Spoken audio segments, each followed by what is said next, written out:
여러분 안녕하십니까? 뉴스투데이 제주입니다. 제주에서도 본격적인 지역화폐 시대가 열릴 전망입니다. 원희룡 지사는 별도의 조직을 꾸려서 올해 안에 지역화폐를 발행하겠다고 밝혔습니다. 홍수연 기자가 보도합니다. 현재 제주에서 발행되는 상품권은 제주도 상인연합회의 제주사랑 상품권이 유일합니다.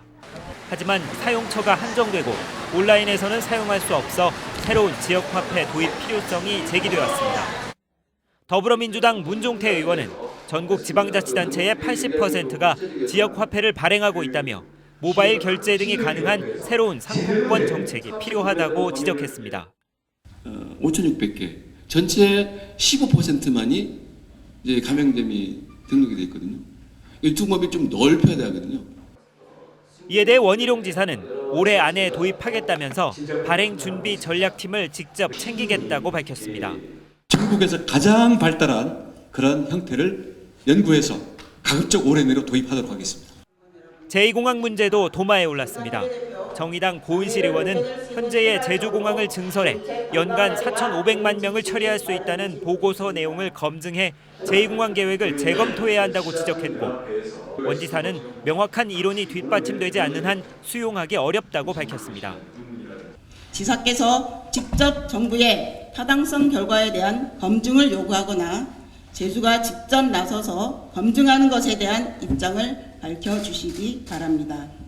기술적으로 가능하다면 저는 도민들의 선택에 맡겨야 되지만 이게 기술적으로나 경제적으로가 가능하지 않은데 그것을 투표 내지는 공론화를 묻는다는 것은 전제 자체가 저는 성립을 안 하는 게 아닌가. 미래통합당 최고위원으로서 총선 참패 책임을 묻는 질문에 원 지사는 지도부 총사퇴가 될 것이라고 말했고, 도지사 3선 도전 질문에는 미래 계획보다 도민과 이미 한 약속에 책임이 있다면서 즉답을 피했습니다. MBC 뉴스 홍수현입니다.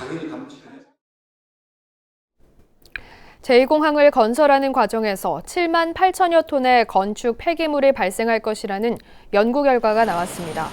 한국환경정책평가연구원은 최근 제주도에 제출한 자원순환 시행계획 보고서에서 이같이 추산했습니다.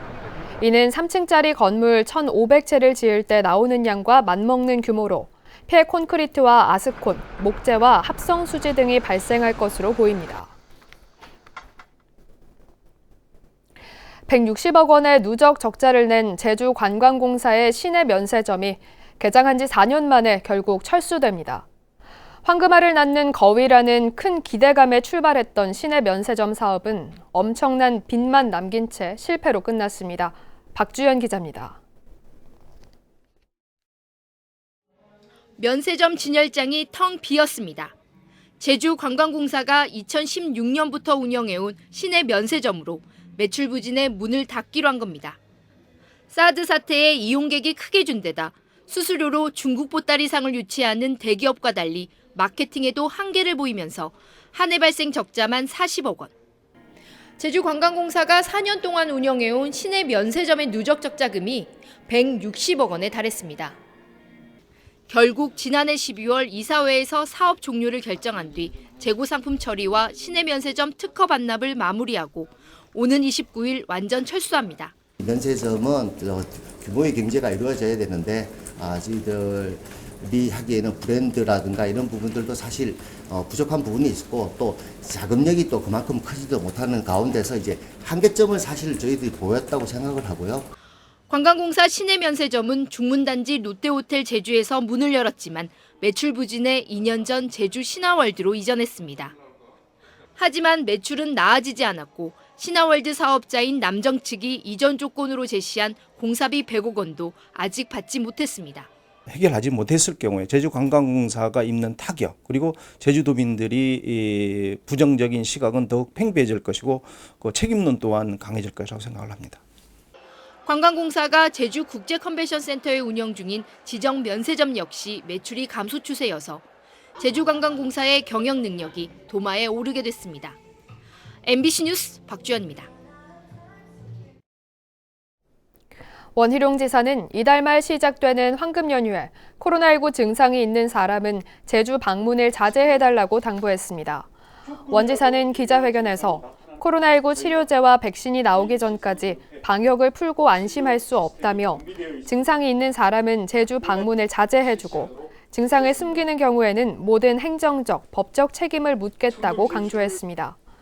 오는 30일부터 다음 달 5일까지 이어지는 연휴 기간에 제주에는 국내외 관광객 18만 명이 찾을 것으로 예상됩니다.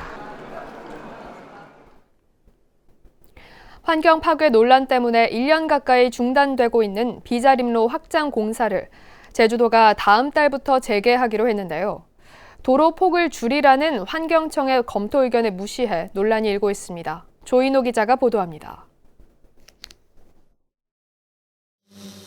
비자림로 확장 공사가 중단된 것은 지난해 5월 팔색조 등 멸종 위기 생물이 발견되자 영산강 유역 환경청이 공사 중지를 요청했기 때문입니다. 환경청은 지난 1월 야생동물이 차량에 치일 수 있다며 도로폭을 줄이고 차량 속도를 제한하라는 검토 의견을 제시했습니다. 이런 가운데 원희룡 지사는 다음 달부터 공사를 재개하겠다고 밝혔습니다. 시간은 좀 걸렸지만 정상 추진하는 것으로 저희들이 잡고 있고요. 5월에 착공을 해서 진행을 하겠습니다. 문제는 환경청의 검토 의견을 제주도가 거부하겠다고 나선 것입니다. 제주도는 도로폭을 줄이는 것은 교통 안전에 문제가 있고 속도 제한은 경찰이 결정한 문제라며 기존 설계대로 공사를 재개하겠다고 지난주에 환경청에 회신했습니다. 전문가 회의를 통해 결정했다는 건데 시민단체들은 소통 없는 밀어붙이기라며 반발하고 있습니다. 저희도 도로 관련해 아주 유수한 전문가들을 인터뷰한 적이 있고 그분들의 의견은 또 좀 다른 부분이 있었어요. 그래서 저희는 좀 더 공개적인 토론회를 해야 된다. 영산강 유역 환경청은 제주도의 의견이 타당한지 검토한 뒤 추가로 의견을 제시하고 근거 없이 거부하면 환경영향평가법에 따라 과태료를 물릴 수 있다고 밝혔습니다. 환경청은 제주도가 사회적 합의 없이 의견을 제출했다며 시민단체의 의견도 듣겠다는 입장이어서 원희룡 지사의 생각대로 공사가 재개될지는 여전히 불투명해 보입니다. MBC 뉴스 조인호입니다. 원희룡 지사가 송악산 뉴 오션타운 조성 사업에 대해 반대 의사를 밝혔습니다. 원 지사는 어제 도의회 도정 질문에서 고은실 의원이 송악산 일대를 문화재로 지정하자는 제안에 대해 환경보호라는 엄격한 입장에서 송악산 개발 사업 행정 절차에 임하겠다며 송악산을 문화재로 지정하는 방안에 대해서는 긍정적이며 문화재청과 협의하겠다고 밝혔습니다.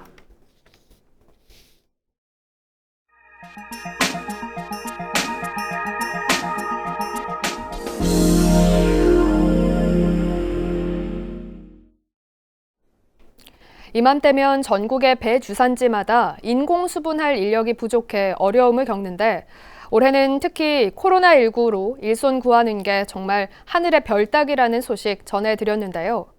대표적인 배 주산지 충남 천안에서 드론을 배꽃 인공수분, 즉 화접에 활용해 눈길을 끌고 있습니다. 대전 김윤미 기자가 보도합니다. 하얀 배꽃이 흐드러지게 핀 배밭 위로 가로 세로 2m 크기의 대형 드론이 쉴 새 없이 날아다닙니다. 자세히 보니 드론 밑으로 꽃가루가 활짝 핀 배꽃 위로 뿌려집니다. 일일이 사람이 꽃가루를 배꽃에 묻혀주던 인공수분, 즉 화접을 드론에게 맡긴 겁니다. 수십 명을 동원해 길게는 이틀씩 했던 작업을 드론이 20-30분 만에 끝내자 농민들은 신세계를 만난 듯 눈이 휘둥그레집니다. 효과만 검증이 된다면 인력난에 많은 도움이 되겠고 모든 경비면에서도 많이 전략이 될 거로. 기존 농업용 드론에 꽃가루통과 이를 내뿜는 대롱을 붙여 인공수분 전용으로 개발해 시범 도입했습니다. 통에 있는 화수분을 뒤에 송풍장치와 펌프로 인해서 저희가 분사하는 기술입니다. 핵심은 노즐에 있는데 노즐을 아주 얇게 잘 분사할 수 있도록. 전국의 배 농가들이 비슷한 시기에 사나흘 동안 인공수분을 맞춰야 하는 탓에 공무원과 농협 직원을 비롯해 군인, 학생들까지 동원될 정도로 해마다 일손 부족에 시달려왔는데 특히 올해는 코로나 사태로 지원 손길마저 끊기면서 서둘러 도입했습니다.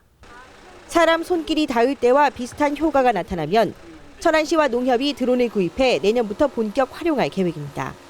착과가 확실히 된다고 하면 내년부터는 이제 드론 확대를 더 공급을 해서 농가가 만성적으로 겪고 있는 인력 부족이라든지 그다음에 그 생산비의 증가를 원천적으로 막을 수 있는 농약이나 벽실을 사람 대신 뿌려주는 등 최근 농업에서 활발히 활용되는 드론이 만성적인 인력난에 시달리는 과수 농가의 효자 노릇을 할지 주목받고 있습니다.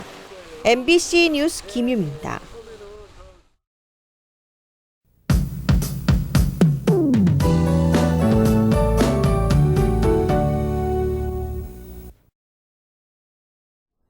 주말을 앞둔 오늘은 종일 쾌청하겠습니다. 고기압의 영향으로 맑은 날씨를 보이겠는데요. 다만 차고 건조한 공기가 계속 남하하면서 대기가 점차 건조해지고 있습니다. 산불 등 각종 화재 예방에 유의하시기 바랍니다. 오늘 아침 출근길 어제에 이어 쌀쌀하겠습니다. 평년보다도 2도가량이나 낮겠는데요. 내일부터는 따뜻한 남풍이 불어오면서 기온이 크게 오르겠습니다. 주말 동안에는 포근한 봄 날씨를 보이겠는데요. 기온 변화가 큰 만큼 건강관리 잘해주시기 바랍니다. 미세먼지 농도는 보통 수준으로 대기질은 무난하겠습니다. 다음은 자세한 지역별 날씨입니다. 현재 기온 북부 10도, 서부가 9도, 남부 8도, 동부 6도로 어제와 비슷하겠습니다. 낮 최고 기온은 북부와 동부가 18도를 보이겠고요. 남부 17도, 서부 16도로 평년보다 낮겠습니다. 오늘 도서 지역은 맑겠고 현재 기온은 10도 전에서 출발하고 있습니다. 바다의 물결은 제주도 남쪽 먼바다가 1.5에서 2.5m로 일겠습니다. 오늘 아침 제주공항은 구름만 조금 낀 가운데 항공편은 정상 운항되고 있습니다.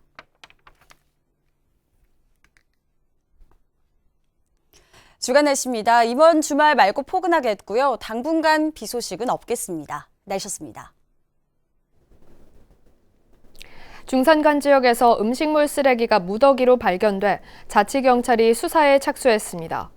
제주시는 제주시 해안동 중산간 지역 한 하천변 목장에서 동물뼈와 전복 껍질 등 음식물 쓰레기가 무더기로 버려진 것을 발견하고 7.5톤가량을 수거했다고 밝혔습니다. 제주시는 해당 목장 관리인이 2017년부터 2년 동안 음식점 서너 곳에서 배출한 폐기물을 반입한 것으로 보고 폐기물 관리법 위반 혐의로 자치경찰에 고발할 계획입니다. 제주지방법원 형사 2부는 마약류 관리에 관한 법률 위반 혐의로 구속 기소된 중국계 말레이시아인 29살 A씨에 대해 징역 6년을 선고하고 필로폰을 몰수했습니다. A씨는 지난해 12월 말레이시아에서 출발한 항공편을 타고 제주에 입국하는 과정에서 필로폰 4.3kg, 130억 원어치를 여행 가방 안쪽에 숨겨 들어오다가 세관 엑스레이 보안 검사에서 적발됐습니다. 코로나19 여파로 불법 체류자들의 잦은 출국이 잇따르면서 올 들어 2,900여 명이 출국했습니다. 법무부에 따르면 제주에서 잦은 출국한 중국인은 2월에 547명에서 3월에는 1,620명으로 3배 가까이 늘었고 국제선 항공편이 차단된 4월에는 64명으로 줄었습니다. 법무부는 항공권이 없어도 잦은 출국 신고를 받아준 뒤 항공편 운항이 재개되면 곧바로 출국시키기로 했습니다. 농작물 재해보험에 가입하는 감귤 농가가 늘고 있습니다. NH농협 손해보험 제주 총국에 따르면 농작물 재해보험에 가입한 감귤 농가는 지난 2018년 2,900농가에서 지난해 6천여 농가로 2배 넘게 증가했습니다. 농가에 지급된 보험금도 2018년 53억 원에서 지난해에는 4,300여 농가에 149억 원으로 늘었습니다. 농업인은 보험료의 15%를 부담하고 나머지는 정부와 제주도가 지원하는데 농협은 오는 27일부터 5월 15일까지 감귤 농가를 대상으로 농작물 재해보험을 판매합니다. 제주도가 대정향교 대성전과 명륜당의 보물 승격을 추진합니다. 제주도는 도유형문화재 제4호로 지정된 대정향교 대성전과 명륜당에 대한 국가보물 신청안에 대한 제주도 문화재위원회 심의 의결이 마무리됨에 따라 본격적인 행정 절차를 진행할 예정입니다. 대정향교 대성전과 명륜당은 대정 지역의 향토성과 역사성을 투영시켜 절제된 양식으로 표현해낸 유교 건축물로 추사 김정희의 역사적 자취가 서려 있습니다. 뉴스투데이 제주를 마치겠습니다. 여러분 고맙습니다.